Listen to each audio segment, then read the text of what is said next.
வால்பாறை பகுதியில் சுதந்திரமாக நடமாடி வரும் சிறுத்தையின் உருவம் கண்காணிப்பு கேமராவில் பதிவாகியுள்ளது.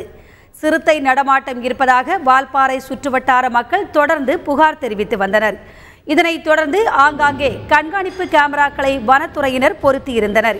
இந்நிலையில் பொள்ளாச்சி சாலையில் சுற்றித் திரிந்த சிறுத்தையை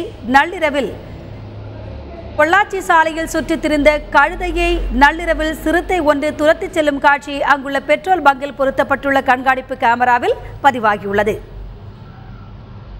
இதனிடையே வால்பாறை அருகே தேயிலை தோட்டத்தில் காட்டு யானைகள் முகாமிட்டுள்ளதால் அப்பகுதியில் வசிக்கும் மக்கள் அச்சமடைந்துள்ளார்கள். வால்பாறையை அடுத்துள்ள நல்லமுடி, முத்துமுடி உள்ளிட்ட எஸ்டேட் பகுதிகளில் 8 காட்டு யானைகள் கூட்டமாக நடமாடி வருகின்றன. அவை முட்டீஸ் அருகே உள்ள தேயிலை தோட்டத்தில் முகாமிட்டுள்ளன. தகவல் அறிந்த வனத்துறையினர் சம்பவ இடத்திற்கு விரைந்து யானையை விரட்டும் முயற்சியில் ஈடுபட்டுள்ளனர்.